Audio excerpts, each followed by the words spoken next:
So if you've played Elden Ring and been involved in the online community for more than 12 seconds, there's a chance that you've either heard of or used the weapon known as the Blasphemous Blade. On the surface, it's a great sword that you get by defeating Rykard and trading in his remembrance at the Round Table Hold. Directly underneath the surface, you're looking at what many people have considered to be the best weapon in the entire game essentially since Elden Ring launched. After the release of the Shadow of the Erdtree DLC and the addition of a shitload of new ways to buff this weapon, as if all the other ways weren't already enough, you can now completely and utterly annihilate virtually every enemy and boss in the game with the push of a single button, except for the fire giant, but we'll talk about that later. I'm going to take you through a New Game Plus run where I do what I said I was going to do in the title and break Elden Ring using the Blasphemous Blade. If that sounds good to you and you want to see more stuff like this in the future, make sure you hit the subscribe button.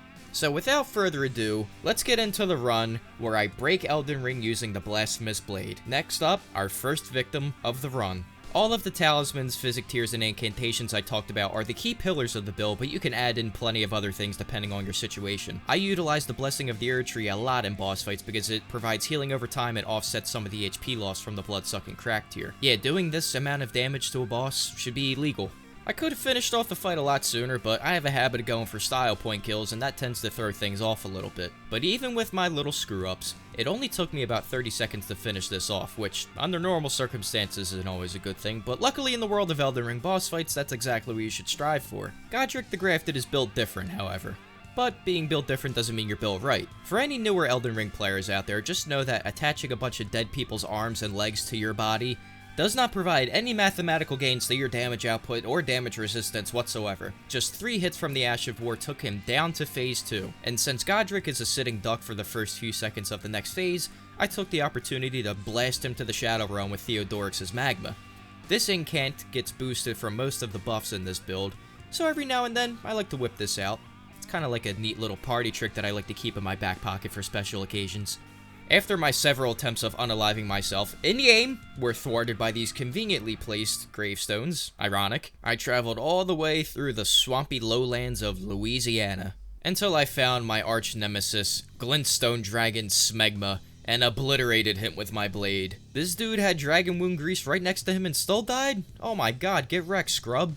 Before taking on the next couple bosses, I took the lift to the Altus Plateau, not because I give a shit about anything in particular up here, but that way I could trigger the Radahn Festival for later. It makes the impassable Great Bridge the exact opposite of what the name suggests. See, General Radahn is interesting because after all this time playing the game, you'd think I'd have his moveset down, but alas, I do not. Look, I'm just saying, there's a reason why you've never seen me upload actual challenge runs yet. I'm not built like the other brothers on here, okay? When I spawned in the arena, I did the torrent trick to avoid Radahn's opening arrow attack, and I got half credit for it, I guess. Spending all this time out here stranded in the desert must have Radahn seeing ghost, because he started shooting at nothing even after he had heat-seeking missile levels of aim just a few seconds ago. That let me use all 9,000 of my buffs before the actual fight began. Did I say actual fight? I meant me whooping his out. Fuck. After a slight hiccup, Radahn fell like all the rest have done so far. Look man, we all have mishaps every once in a while.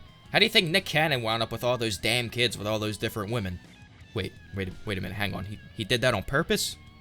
Oh shit. Yo, wait a minute, with all the shooting stars, I can't keep up with all of them. I couldn't possibly wish for all of my unsubscribed viewers to subscribe to the channel this many times before we get to the Renala fight. As is custom in these videos, I've got to find new ways to embarrass Moongrum every time we come through here. This time, he died to magma. Maybe next time, it'll be an unfortunate schmelting accident. Phase 1 of Renala was honestly sad. I don't even have anything funny to say. I genuinely felt bad for her here.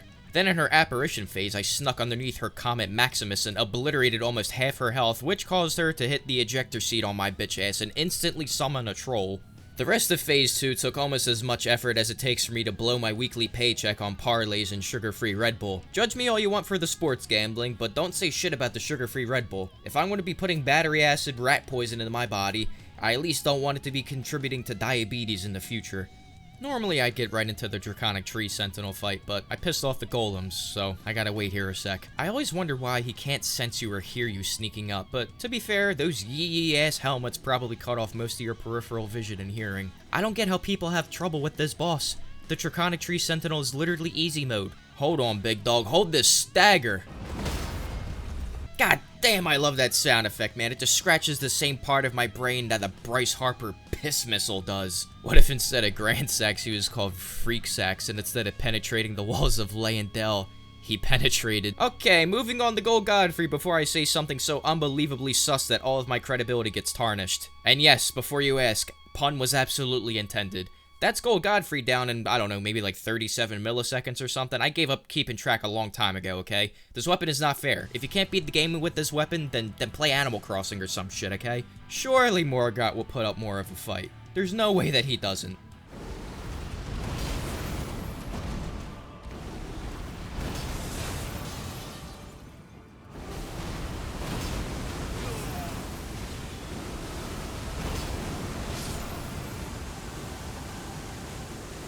Bro, I literally killed Morgott in like 10 seconds! What is this weapon, dude? See, I really enjoy Morgott's fight, but the part of the story after you beat him might be my least favorite portion in the entire game. The main reason being the run-up to Niall's fight. It's more stressful than the boss fight itself. I already assumed I wouldn't be able to get off my typical buff sequence because of the lack of prep time, but Niall and his buddies did me a solid by giving me enough time to get at least a portion of them off. But I'm a terrible friend because I repaid them in molten magma. I don't know of any other places that accept magma as payment, if I'm being honest. If you're wondering why I'm doing all this despite the fact that this technically isn't an All Remembrances run, and I don't actually have to get the Haligtree Medallion, just remember the golden rule of my channel. Do not question anything that I do. I don't mean it in a self-absorbed and egotistical type of way, I just mean the exact opposite. There's no point in questioning me because half the time I don't even know what my own motives are. I don't like it when all my videos have the same structure. Sometimes I like to spice it up a little bit. Take the final hit on Niall, for example. Why did I go for the finish with Theodorix's Magma? I just thought it would be funny. And to be honest, it's hilarious because that dude got cooked by one of the most niche incantations in the game. After I collected the second half of the medallion, I realized that never showed me getting the first half. But just trust, I did get it. Sometimes it be like that around here. So far, we've been so good. Now, it was time to take on our first real test of the run in Fire Giant. And it's obviously not down to lack of skill on my part with the boss or even because of the Blasphemous Blade. Fire Giant has an immense health bar, and if you couldn't guess on your own, the big fella has an enormous resistance to fire damage. Still, the damage was okay. I was taking a bit of a gamble in this fight by only taking 5 healing flasks with me and prioritizing my FP. In my mind, I'd be using the weapon skill a lot, and would be focusing on restoring my health that way instead. This forced me to play much more patiently than I'm used to, but to be quite honest, this resulted in one of the best, if not the best, Fire Giant fight that I've ever had. One thing I kept trying to test was whether or not Taker's Flames had enough range to hit the Fire Giant on each leg. It does pass through enemies that it hits, so I was hoping to get double the damage and double the health if I lined it up correctly. I was just a smidge short, so I couldn't get bang for my buck that way. Yeah, phase 1 was slow and methodical, rinse and repeat style. Buddy tried to fry my ass with this same attack like 4 times, but little does he know I was cooking with gas already. It might have taken a lot longer than I'm used to, but eventually we got down to phase 2. Now, most people who are good at the game will line themselves up just right so they can break the Fire Giant's knuckles when his hand touches the ground, but not me.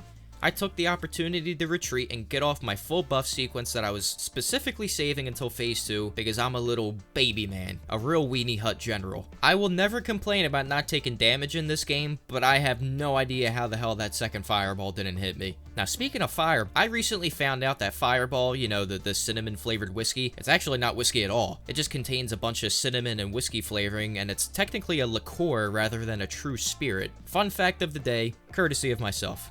I mean, shit, if you're gonna watch my videos, I might as well throw in some educational content to balance the brain rot every once in a while. Yeah, I figured my luck would run out soon enough with those fireballs. Why is it, dude, that is this friggin' huge playing cat and mouse with me? It's almost insulting. Once he actually made an attempt to exterminate me, he lunged forward and gave me the best opportunity for damage that I had in probably like 5 minutes.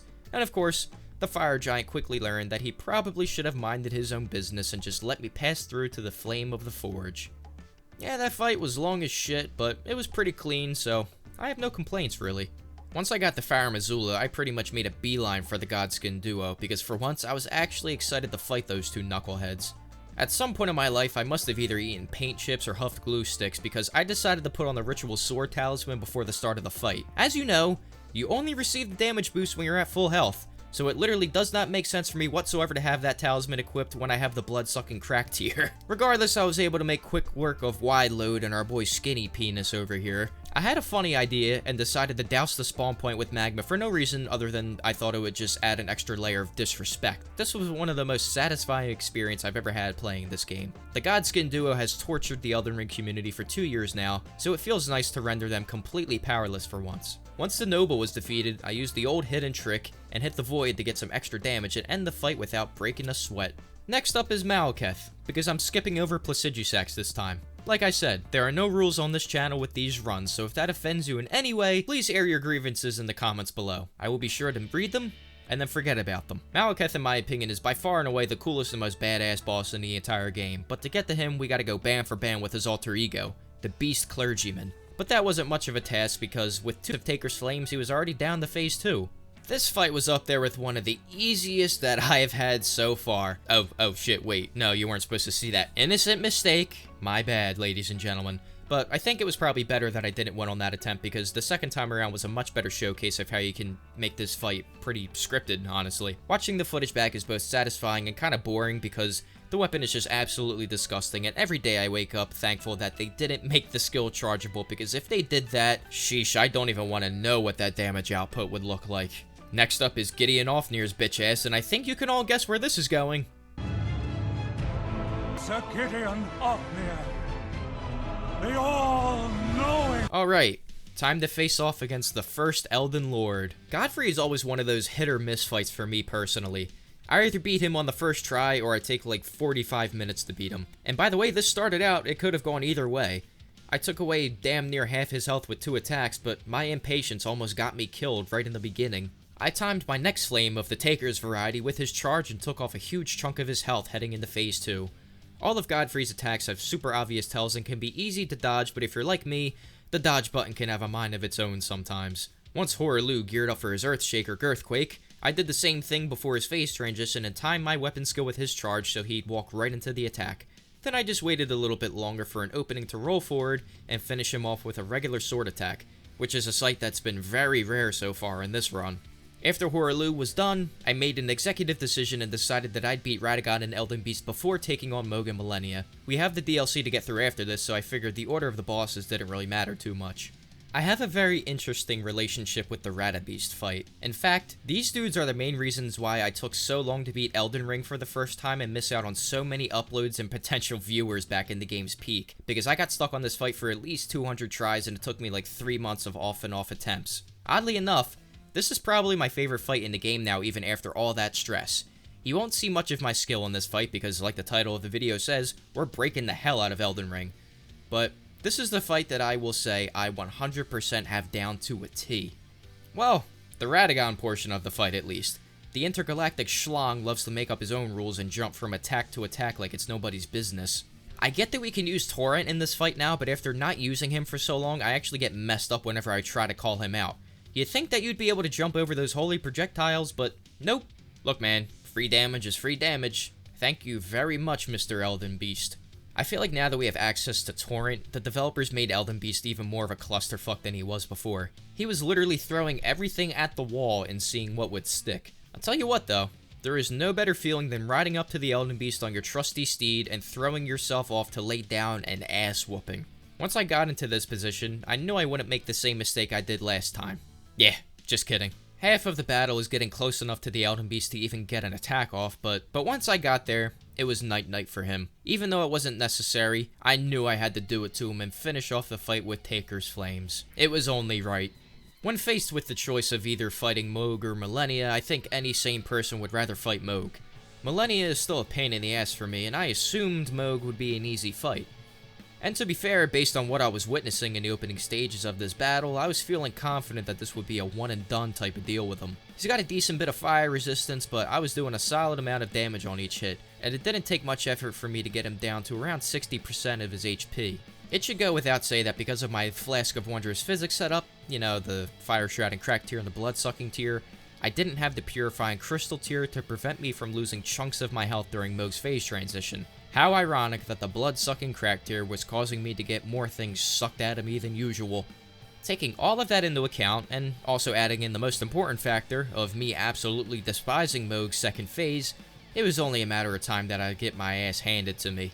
The Lord of Blood may have bested me this time around, but if there's one thing about me, It's that I turn the frustrating aspects of my personality into my strengths. I'm stubborn as shit, so I refused to change my physic combo and instead shifted my strategy. I wanted to preserve as much FP as possible for Phase 2. I knew I would have to resort to recovering HP from Taker's Flames at some point because you need at least 3 HP flasks just to deal with the HP loss from Mohg's knee heal attack. Right off the bat, I'm basically feeling like I have to no-hit Phase 1 just to have some spare heals in the tank. Yeah, I may have gotten a little silly and decided to use Theodorix's Magma, but hey, that's why we try certain things out, and if they don't work, then it is what it is. Once Mohg finished dipping his stick into the Formless Mother's period blood, I took the opportunity to rebuff myself and replenish my resources. Yeah, some of us don't have to resort to any of that freaky shit, Mohg. Some of us rely on perfectly balanced and legitimate weapon skills that require skillful timing and focus to use. I was getting into a rhythm and was starting to feel myself a little bit, but every now and then I would learn a little lesson about aggression and have to ease up on the gas. Getting better at this game is kind of similar to all those little teachable moments I had as a kid. For example, one time in the first grade, I was curious about what would happen if I took some bubblegum that I was chewing and there's no way to get around how weird this is, I just put it on my eye. Not like on my eyeball, okay? I wasn't that weird of a kid, okay? I just wanted to plop it on my eye and see, like, hey, would this glue my eyes shut? Would it stick, or would I be able to take it right off? Would I get pink eye? I don't know. Needless to say, when I showed my mom, she was probably wondering if she accidentally inhaled paint thinner or some shit while she was pregnant with me, and my eyelashes were stuck together for a few days after that. You know, that comparison probably doesn't make sense for most people, but just bear with me here, okay? Sometimes, the point is, you just have to put yourself out there and try something and potentially fuck up pretty badly to teach yourself a lesson. And that's what happened in the first attempt against Mohg. I learned from my mistakes, made some adjustments to my playstyle, and then I came back and somehow did not die when I should have died about 9 different times over the course of the fight. I'll admit, luck also goes a long way. I have no clue how I avoided death here because not only did I survive with a sliver of health from Mohg's corkscrew spear attack, which by the way, I think should have been that weapon's charged heavy attack, but that's besides the point, but I also narrowly avoided bleeding out and was a millimeter away from getting pummeled by Mohg's spear before I finished off the fight with the weapon skill. My balls were in my stomach during that last sequence. I haven't been that stressed out while playing a video game in a while, but it made for a pretty sick fight. The final boss I wanted to test this build against before the DLC was everyone's favorite female warrior, the Queen of Chlamydia herself, but before the final attempt, I had to play the I Am Millennia Blade of Mikkel attacks.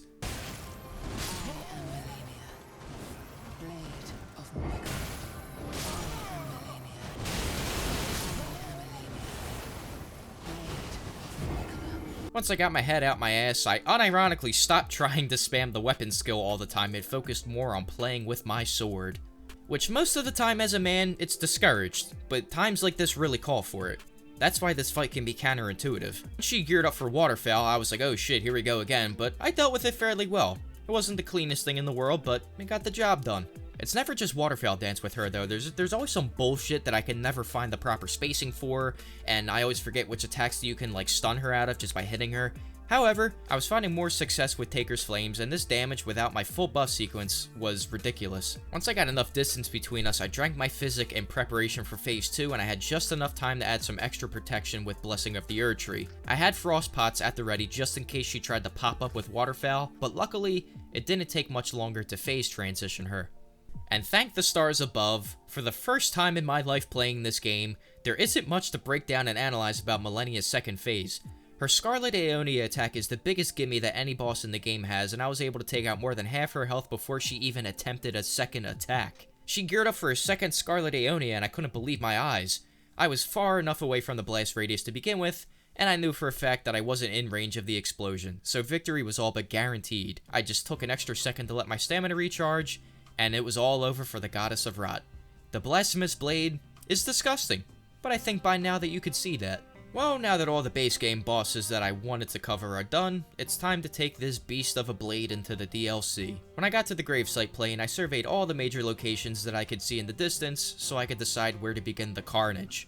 But before any of the carnage began, I made a pit stop at the first of Miquella's crosses so I can get the ball rolling on some of the NPC questlines and hopefully not fuck them up as badly as I did in my first playthrough. After some thought, I decided Bellerotte made the most sense to begin my reign of terror. After making my way through the tower settlement and shitting on all of the Horn Warriors, and then getting shat on by whatever the hell this dude is, I still can't remember what these guys are called. The Divine Beast Dancing Lion was the first Remembrance boss I challenged when I first went into the DLC, and I can say it was much easier this time around. Thank you, Blasphemous Blade. I was out here without a care in the world, just straight up vibing to the point where I was almost on autopilot for the rest of the fight. There was a small hiccup, but other than that one attack I got hit by, I was untouchable for like 99% of the fight. It's not hard when most of your boss battles last like 30 seconds, but that's a testament to how good this weapon is even in New Game Plus. Since I kinda freestyled in my first DLC experience, I wanted to take a more linear boss battle path this time. So that meant heading to Castellensis next, with my first victim being this troll out front.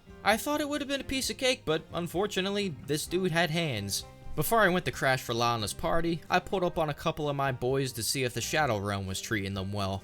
They said they were doing a-okay, so I bid them farewell and continued on my path of destruction. She is beauty, she is grace, and she launches magic projectiles directly at your face. This is one of the fights where the Blasphemous Blade really earned its money, because if I wasn't using it against Rolana, she would have kicked my ass up and down her arena. After 2 hits, she lost like 15 million health, and I continued to take the worst trades ever and heal at the most inopportune times possible. It was a series of rookie mistakes. Despite all my fuck-ups, Rolana was feeling the burns, so she rushed forward and triggered her second phase. I thought I was cooked from the phase transition flurry but she was about to do, but then the funniest thing happened. Just standing in close proximity made me dodge all of her magic projectiles. And then if that wasn't already enough, I built up the stagger meter enough to trigger a stance break, and then I just won the fight. Oh, the irony of essentially losing the fight because of how vulnerable your phase transition makes you. I'm looking directly at you, Morgott. With Rolana defeated, I felt like I was starting to get warmed up in the second half of the run. I wanted to continue in a linear fashion, so I went to the Shadow Keep next. The Golden Hippo fight went infinitely better than it did in my first playthrough of the DLC. Even though I'm actively removing the skill gap from the game with my weapon choice, I at least dodged the opening charge, which is something I couldn't do the first time around. I know Mudang is all the rage on social media right now, but unlike Mudang, nobody is gonna give a shit about what happens to this oversized hippocampus. I don't know how much these soldiers were getting paid for their security work, but I hope the life insurance plans were generous. Shadowkeep may be my least favorite area in the DLC to traverse, but at least it's not as bad as my first performances against Mesmer. On one hand, yeah, I was out damaging Mesmer and whatnot, but that's not really relevant considering I'm out damaging everything. In this fight, I was Yoko Ono and Mesmer was John Lennon. If you don't understand that metaphor, then it's domestic abuse, okay? I was doomed from the start in Phase 2 because I got hit by a glitched out fireball left over from Phase 1, and that confused me so much that I just wasn't paying attention to what he was doing. But at least it wasn't as bad as attempt number 2. Despite my early troubles, I had a brain blast in the very next attempt, and I remembered all of my training from my previous playthrough. Even Mesmer was stunned in the beginning. Mesmer's attack combos can be very overwhelming when you first encounter him, but when you put in the time and learn them, they can be some of the easiest to dodge out of all the major bosses in the DLC. The other focus of my strategy was to stay as close to him as possible, as this really limits the attacks that the AI chooses from. Holy shit! A non-Ash of War attack. Flock of Turtles, real gamer, confirmed. For Mesmer's second phase opening, after the snake disappears off screen, you get to blast him Bin Laden style. Speaking of terrorism, this Snake Hydra bullshit needs to be put on the FBI's watch list as an enemy of the state. I was kindly reminded that Mesmer does in fact have hands after he speared the hell out of me, but just like the Rolana fight, I got a stagger at the perfect time. I know the Blasphemous Blade is a bonkers weapon, but you gotta admit, that fight was pretty clean. Alright, let me just crank some more faith here like I crank my hog. Pause, alright, let's get to the next boss. Ah, damn, 2 playthroughs in a row I forgot about Hornsense Quest. I guess I'll see you in Iniri Lim, buddy. For my next victim, I selected the Shadow Tree Avatar. I figured it would be an easy one to take care of since it's a friggin' overgrown weed and I have the equivalent of napalm at my disposal. Unfortunately, that wasn't the case. If you just saw this clip and nothing else, you would think it's my first time playing Elden Ring with the way I was getting slapped around. I kinda messed up my flask distribution too. I figured I would rely on Taker Flames to heal me, so I took more blue flasks, but that meant I had less immediate heals. And I was doing so much damage that I didn't even need to take all those blues with me to begin with. It was basically the equivalent of that one guy who always keeps a condom in his pocket just in case he needs it, when we all know that he's never even felt the touch of a woman before. And the women in the room know it too. Yeah, looking back, I didn't realize how close I was to dying in this attempt. Part of me wishes I threw it so I could record something better, but hey, I'm not into that kind of stuff. What you see is what you get. Like, bro, what was I doing? Like, what even is that? Do I even know what game I'm playing right now? Like, what the hell's going on? Since I couldn't be relied on to kill the Shadow Tree Avatar, I employed a new plan. I just let him off himself. Why press many button to win if few button do trick? This fight was just one giant skill issue, and When I review the video back before I publish it, I might skip over this fight so I don't need to witness this garbage again. After that sorry excuse of a fight, I needed to redeem myself in the eyes of my country and my comrades, so I went to take on Commander Gaius. The fight started off weird because he completely avoided my Ash of War and then proceeded to knock my socks off. But once I recollected myself and my socks, I was shocked, perhaps even baffled at how much damage I was doing to Gaius. It wasn't entirely the smoothest of sailing because I did get knocked out of my animation once or twice, but by the time his second phase came around, he had a quarter of his health left. Commander Gay-Ass opens up his second phase with the most telegraphed attack in the world that gives you an insane punish window, so of course I imbibed in the flames of the Taker's variety. The end of the fight was just a bit sloppy on my part, and I almost died, but thankfully I was man enough to tank the Boar's Headbutt and won the trade with the Blasphemous Blade. Next I lightly jogged over to the Dragon's Pit, and I tried to be one of the cool kids and skip over it, which didn't work, but a light bulb went off in my head and I was like, hey, maybe the weapon you got from Commander Gaius could work for something like this, and sure as shit, it does. So thanks to spinning gravity thrust, I was able to thrust myself deep down into this dark black hole where I belonged. At the bottom of the cavernous hole, aka your mother, the ancient dragon man fought valiantly, by his standards at least. I don't need to go over everything in the Jagged Peak because it's basically just a linear area, and yes, I did skip the Senesax fight because this fight sucks more eggs since Squidward Tortellini. The fact that you're seeing Bale already in the arena and a heap of my runes on the ground may lead you to believe that I was not having a good time with this fight. The big scary red dragon who breathes fire-infused lightning is, believe it or not, resistant to fire damage, so this was a bit of a doozy. So, I got roasted at 400 degrees until crispy several times over, and I decided to summon Egon for some extra help. That may seem a little taboo, but hey, the only stipulation was that I had to break the game using the Blasphemous Blade, and once Egon was in the arena, I could continue to break the game. The math is pretty simple when you think about it.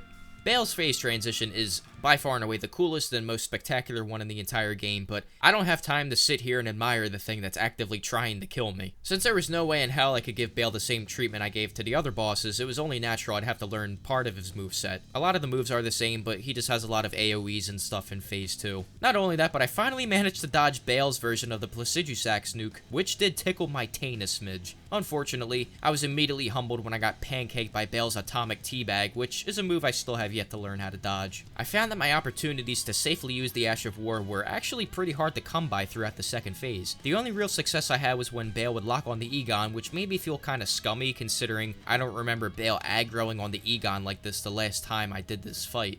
And yeah, watching the fight back, I don't even think I'm the one who got the last hit in, which is gonna have dozens of people flocking to the comment section yelling, "Run invalid, run invalid," but hey, it'll be a miracle if people are still watching the video by this point anyway, so whatever.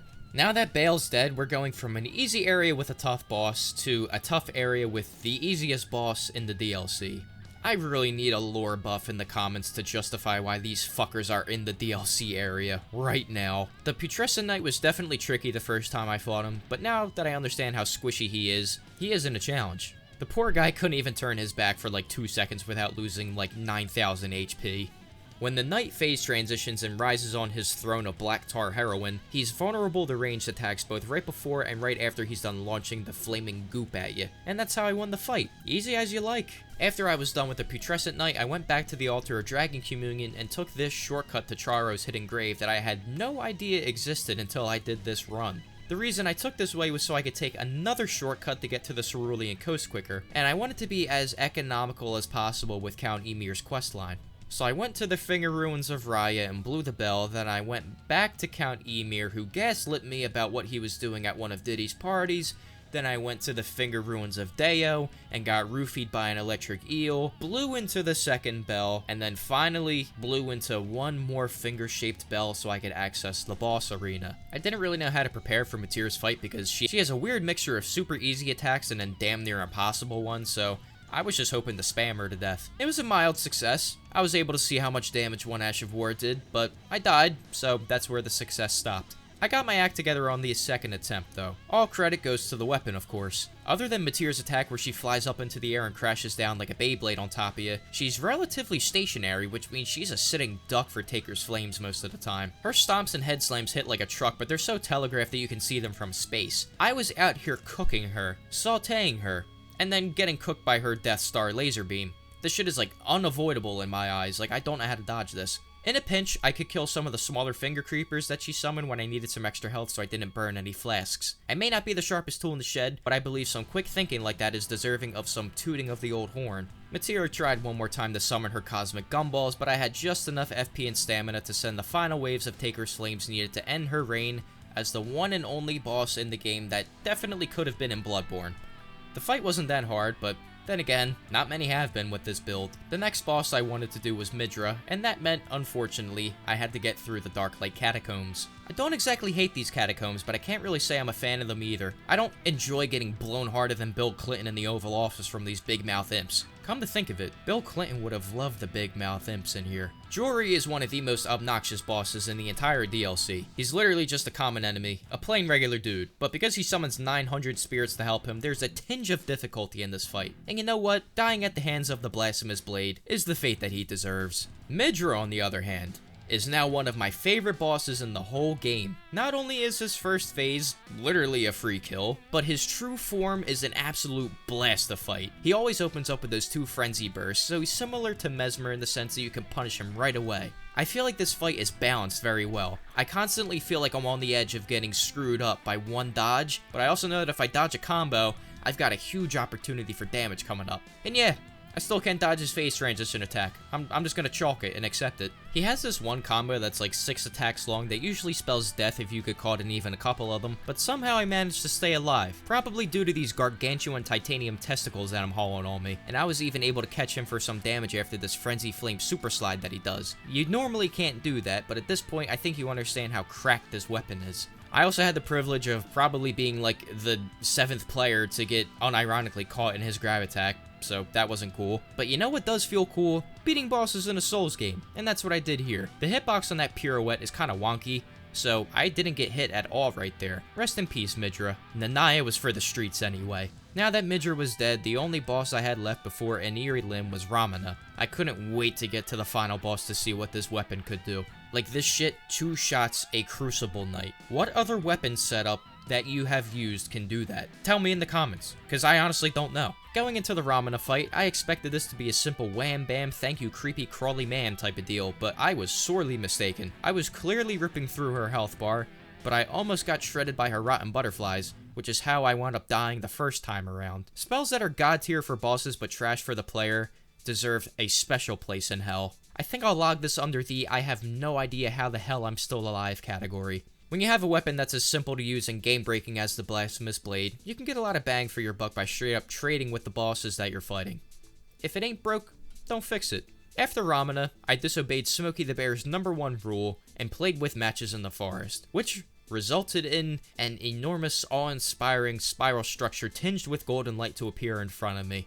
I guess I should fuck around with fire in the forest more often. You know, I did say in my last video that I'll give my honest opinion of the Horned Warriors when I beat them without a cheesy weapon. You're still gonna have to wait for that. The penultimate battle of the DLC was up next. Everyone's favorite gank battle, right behind the Godskin duo. Which, truth be told, after doing this fight twice now, I would much rather fight the Godskin duo again in the DLC than do this shit for 2 reasons. 1, there's the gameplay aspect of having to fight several NPC enemies at once, which presents its own gameplay challenges. Well, except for Hornsent here, who got absolutely cooked. Second, the story implications are pretty sad, but then again, this is a Souls game, so I don't know why we were expecting some kind of happy ending here. Speaking of happy endings, I actually did get a pretty satisfactory ending to my journey in the DLC this time around. I didn't really do the NPC questline, so I only had to fight 3 people this time around. And to break the game a little more and take the pressure off myself, I summoned everyone's favorite sanguine noble buddy to help me with the fight. His contributions will not go unnoticed. Imagine dedicating your whole existence to a maniacal Empyrean just to get clapped by some random dickhead with a Blasphemous Blade. Gotta be one of the most embarrassing ways to end your life. Before taking on Consort Radahn, I figured I'd check in with you guys so you could get a sense of my stats here. Keep in mind, I'm doing this fight in New Game Plus, so if you think I'm over-leveled for the fight, I'm actually under-leveled if anything. Ah yes, Promised Consort Radahn. One of the bosses in FromSoft history. He definitely takes the same amount of damage that the other bosses do from this build, but holy shit was he fucking me up. And you know what the best part is? This was recorded after his nerf went live. I managed to get him down to his 2nd phase, but I was struggling. I was getting ragdolled, manhandled, demasculinated. Was my blade really not blasphemous and broken enough, or am I just trash at this game? It may be because I'm trash, but I would never admit that. I went back to the drawing board and I racked my brain to figure out how much more broken-er I can make this build. And then it hit me. What's more broken than a Blasphemous Blade? 2 Blasphemous Blade, baby! That's right, my right-hand man Turtlebird the Mimictyr was summoned in the battle. I figured in the spirit of the video, and in the spirit of breaking Elden Ring, there is nothing more absolutely game-breaking than the combination of this build and a Mimictyr with the Blasphemous Blade. Within about 10 seconds, Radahn was grunting like an ogre, and the second phase of the fight had begun. Our spirit buddy may have gotten nuked by Miquella's light, but it gave me a chance to sneak some more damage in. Yeah, no matter how many times I watch other YouTubers dodge this damn attack, I still can't figure this fucking thing out. I was doing this fight off pure vibes and reaction time, if I'm being honest. I have no clue how to dodge most of his phase 2 attacks, but my intuition was kicking in at the right moments. I just kept chipping away at the health bar, and then I would have to clench my booty cheeks together and hope that I didn't get sent to the Shadow Realm and throw away all the progress I just made. But I wouldn't have to worry about that because I have never once gotten hit by an attack while playing this game. Radahn finally crashed out and did his best impression of a post-Taco Bell bowel movement and almost killed me because nothing about this fight can be simple. Nothing except for the fact that I simply do not lose ever, not in a million years. And Mr. Promise Consort Radahn over here is simply the most recent person to discover this. And yeah, that's it. That's the end of the run. Thank you guys so much for watching, especially if you made it to the end of the video. If you got a kick out of this run and have any suggestions for future videos, let me know and I'll try to incorporate them into future uploads. That's all for me for today. I've been Flock of Turtles, and I'll see you in the next one.